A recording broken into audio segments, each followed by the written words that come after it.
It's a bit of a higher level than yesterday, and that's 8.9 kilos.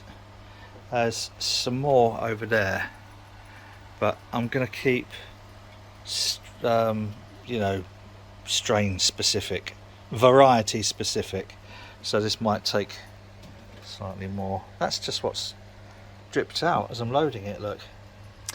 So let's get this pressed. This is really exciting. So I've folded the bag down around the top, and then we pop these, zoom out a little bit, let the dog see the rabbit, and then do you know, I'm going to need 2 hands, sorry. Okay, those are the blocks what does push down, and then need to put some other blocks in here. But look, just mucking about with that. I think the idea of freezing these apples first is a definite winner. Crumbs. Right, so get some blocks and that, and then the top on there. That is right at the top of the thread. Wow, so we now have, I don't know, whatever that is, about 6 inches, and squish that down 6 inches, takes us down to here. Ooh. Might need to use some of those other blocks. It's alright, we've got a few in there. Right, let's start getting, like, if I can tighten this by hand at the moment, just give it a little, and it's already having an effect. I think the secret of this one is going to be just gentle pressure all the way down. I don't want to do it, I don't go too aggressive with it, but we've got, this is just hand tightening. We've got a nice little flow going.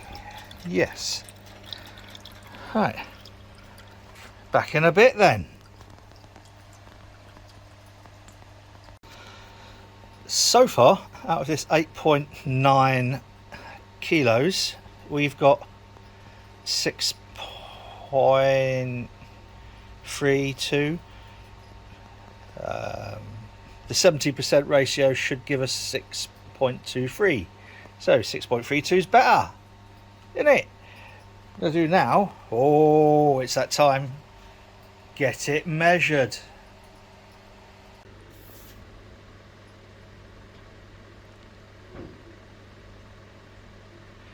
That's better. 1045 specific gravity. Let's switch ourselves over to bricks.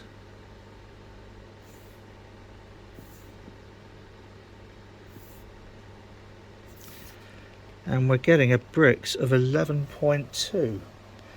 Now that's a bit weird. Let's remeasure it.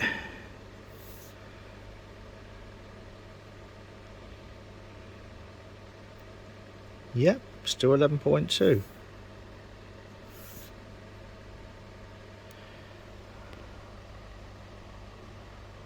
Wow, that's quite high.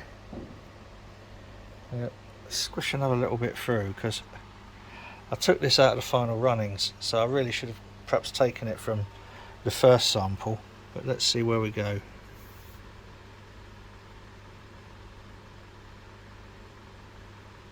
Yeah, we're still getting 11.2.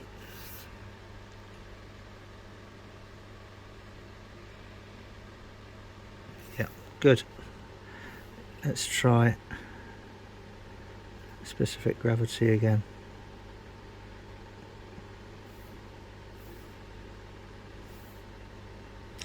.1045, run it through again.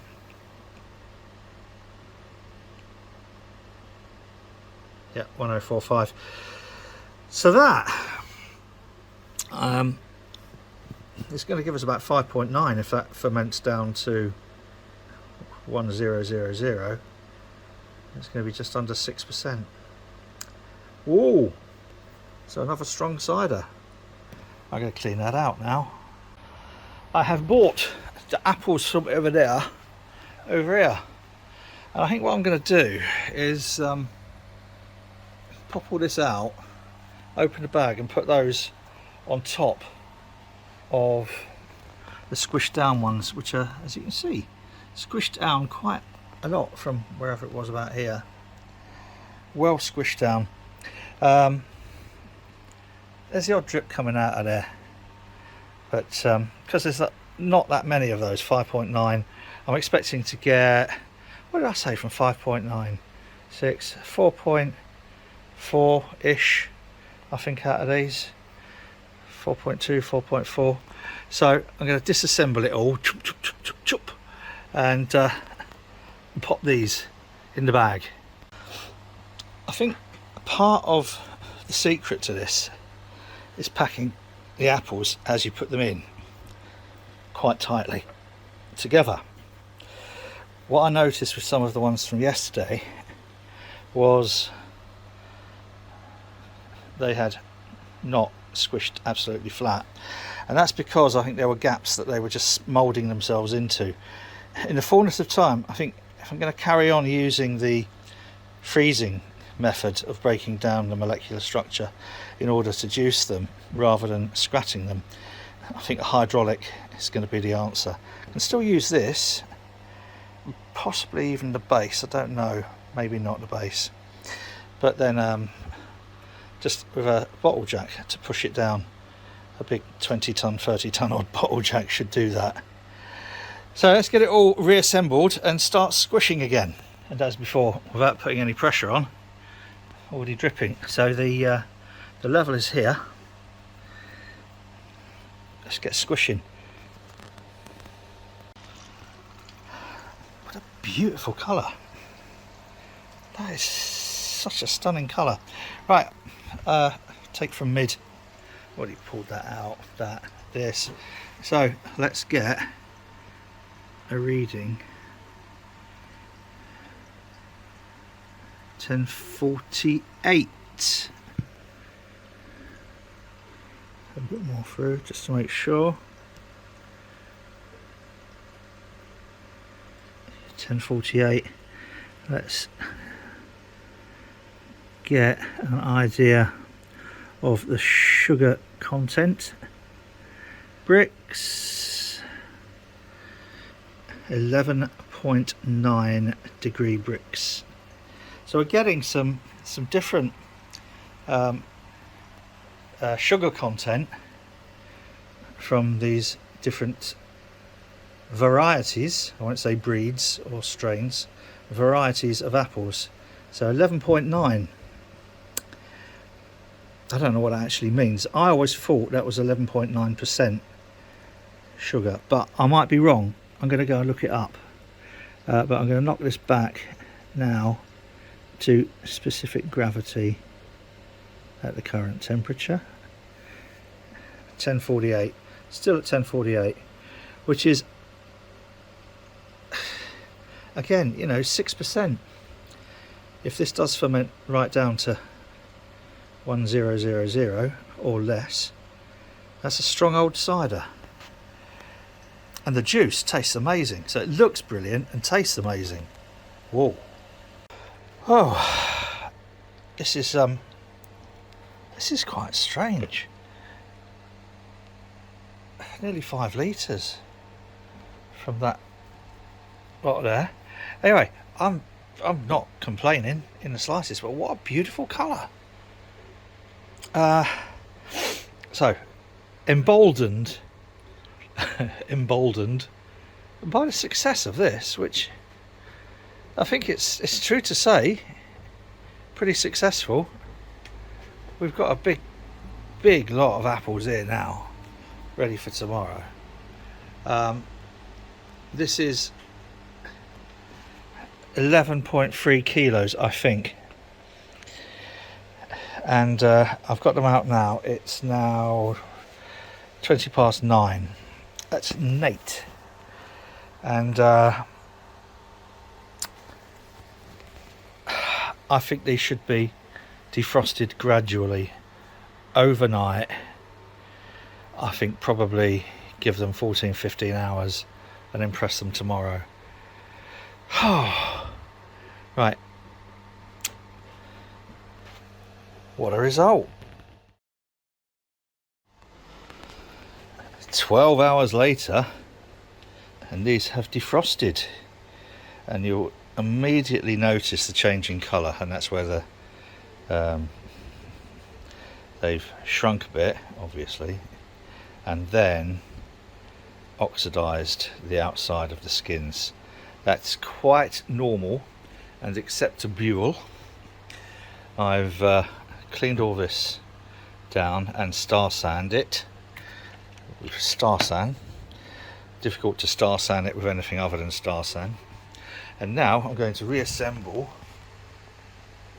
and start getting some of these pressed.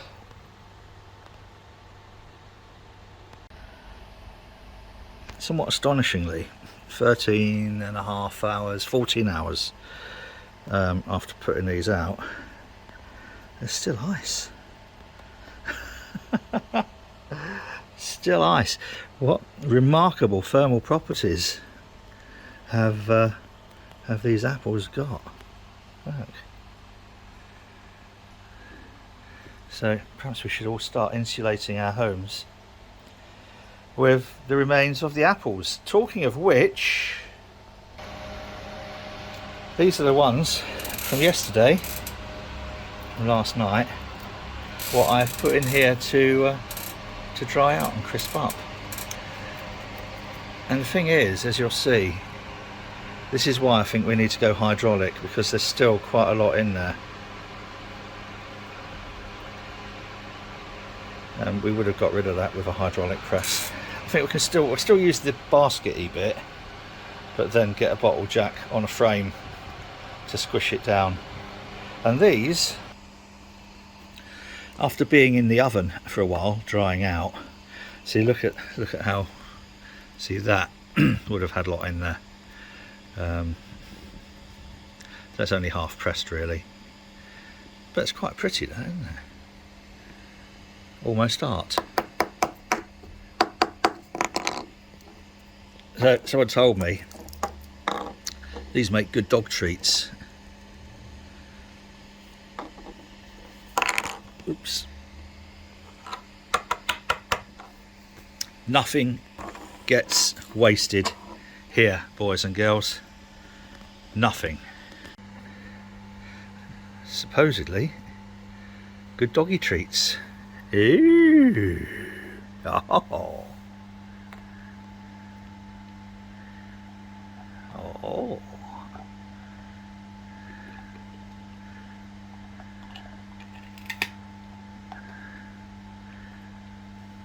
Wow.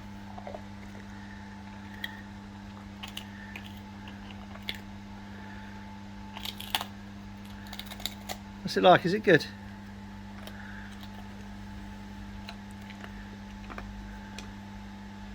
Seem to be eating it. Hope it don't give you the shits.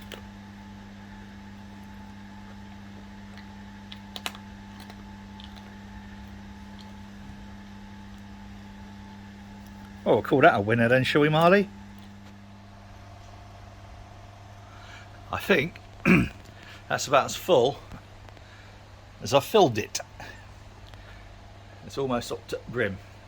So there's that 10/11. They might have lost a bit of weight overnight. Don't know whether they lost 10%, but anyway. So all those that were on here are now in there. Let's get ready for pressing. So this will almost certainly be a case of having to. Do you know what I haven't done? I haven't put this in. I haven't wrapped that over. Oh, for crying out loud. Right.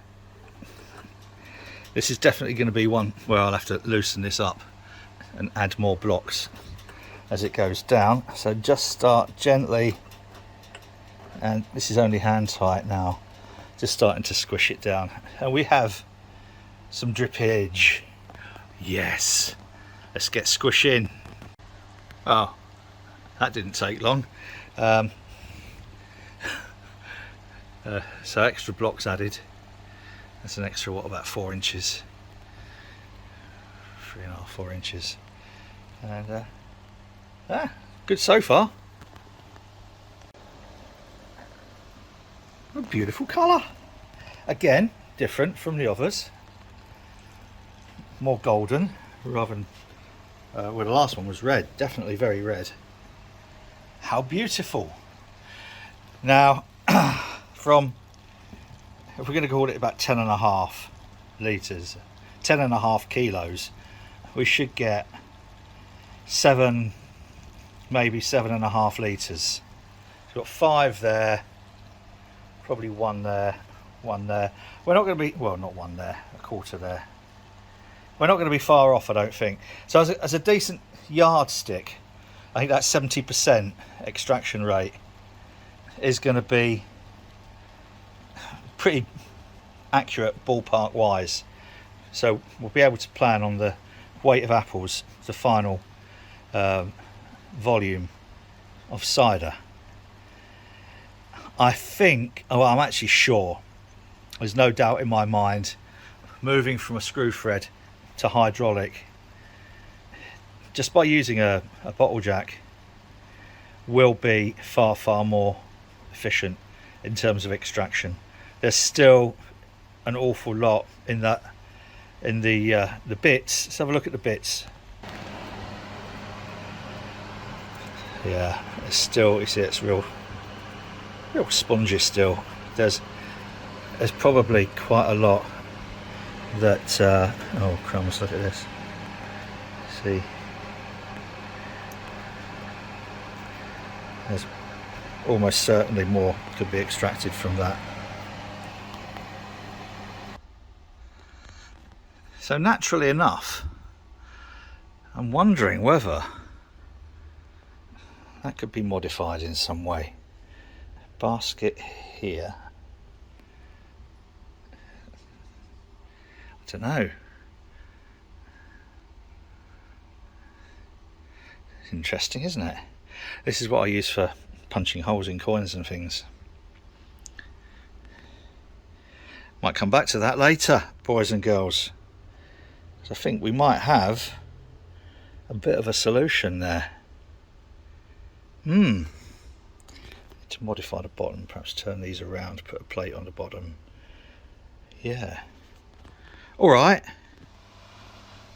That is beautiful. And it weighs in 8.3 kilos.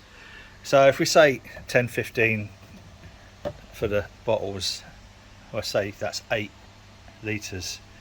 So that's about the best extraction rate so far from 10-ish, 10 or 11. So it's over 70. That's good. And you know what? Unbelievable. It's still dripping. I'm gonna let it keep going.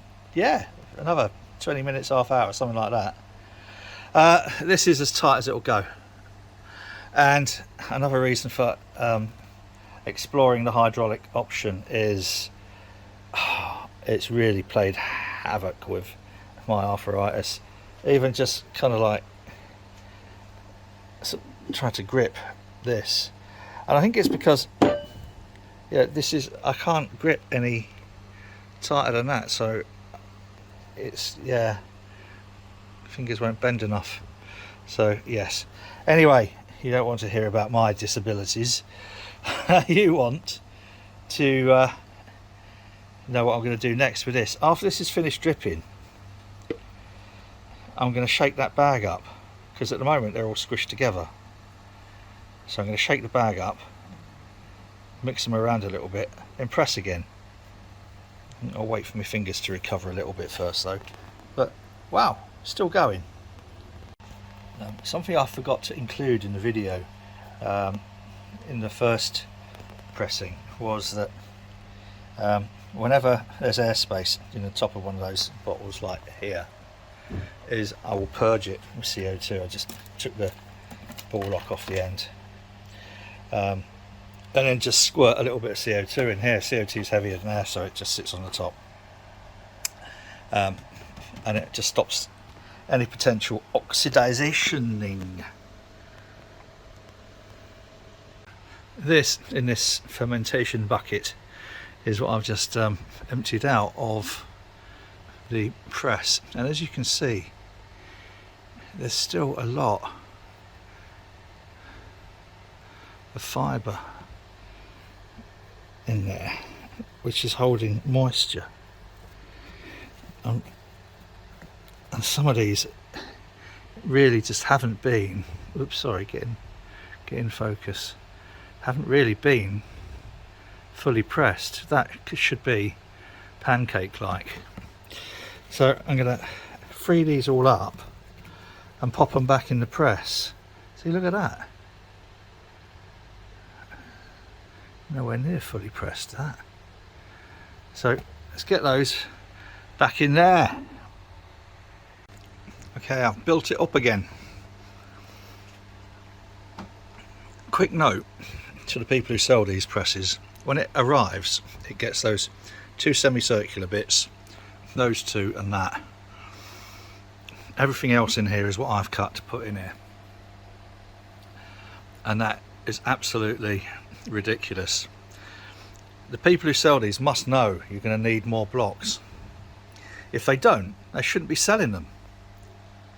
Wholly inadequate what comes with them. Anyway, let's get pressing. Well, that answers that question. Yes, there's more that can be squeezed out, and we're not even done all the way yet. So I think definitely hydraulic is the way to go. Alright, it's not bringing masses out, but it doesn't need to. We don't want any wasted juices. We've got a little bit of pulpy push through. Is that pulpy push through? Yep, well, that proves that point.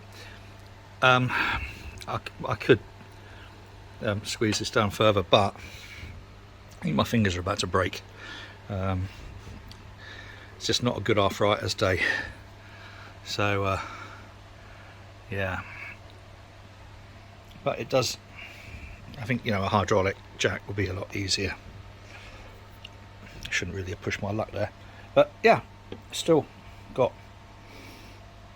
potential to squeeze an awful lot more juice from that cake in there. Right, I dismantled it, and you know, there's still more could come out of this. It's still all prime for pressing, and the problem is I just can't get the pressure on there. I mean, I might be able to if it weren't for, you know, effectively being almost crippled with arthritis, but I still think we've done pretty well. We've got 8.5 litres with the last lot that came out. This is still squidgy as whatever. Anyway, that's good. Next, I think we need to throw it through the easy dens to see how much sugar is in that juice. Right, we have calibrated it. I've taken a small sample. This is the beauty of this little easy dens thing, is you need such a small sample amount. You don't need 100 ml to go in a hydrometer jar. So there we go. 1044. Let's select bricks.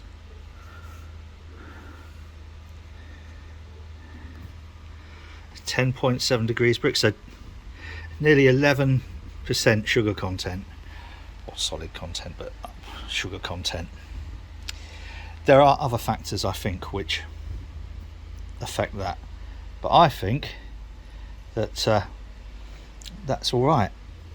If we're going to actually take the measurement from a a brewer's point of view, as if we were brewing a beer, what we would do is we would set the hydrometer 1043.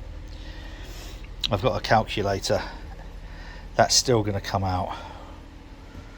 I haven't got the calculator on this one. It's on this one here. I need the calculator on there. Doesn't matter. Hey, look at this. As if by the magic of video editing, I've just installed Brew Helper. So what did we say that was? 1043. So in here, if we input 1.03, and in here 1.0, that's just, you know, we might, but even if we don't, it's coming out at 5.64, even if it finishes a little bit higher, because it's likely that there's some non-fermentables in there. So even if it comes out at 1009, we've still got a 4.46 cider, which is all right. Wow. Next. There isn't a next. I'm not going to waste your time, boys and girls, by watching me continually press hapules. I think we've reached the stage where we know this works. Let's have a quick look at what we have achieved. What a lovely sight. So we have, this was from the first test pressing. That's all we got. Was from the first one. These are both from the second pressing. Not bad. Third pressing, lovely colour. Just about got our 5 litres out of that. And then yesterday, which is a few minutes ago for you, because we're in another day now, this is what we got from these. The reason this is squished in a little bit is because of the CO2. Right, I think that's beautiful. These are going to go back in the fridge. I want to build a bit more of a stock up so that we can work out the best way to blend. These all taste absolutely amazing. They're just, oh, it's just nothing quite like it. For somebody who occasionally gets the, you know, the supermarket apple juice, this just blows that out of the water. So we should get some really good ciders out of this. I've got a couple of various different cider yeasts, I think 3 different cider yeasts, which I is going to use. I'm also probably going to use a cider yeast for the grapes, not sure yet. That's another video to come. If you like this sort of stuff, please feel free to subscribe to the channel if you haven't already done so. That would be really, really lovely to have you. And if you do like this, please give us a thumbs up. It's an half boost my ego, you know, when I'm just stood here with me poor arthritic joints. I wish I was stood here with a different sort of joints. And if you click the little bell when you subscribe, yeah, that thing, it'll remind you, I think, when I post more of these videos. Is that right? Yeah. Oh, and if you do click the thumbs up, it tells YouTube's algorithm that this might be worth sharing. Oh, I do apologise in advance. There we are. That's it for now. Whatever you're doing, you know the score. Please do it safely. Look after yourself and those you care about. In fact, just look after those you don't care about as well, because you never know. Karma and all that. Until next time, boys and girls. Cheers.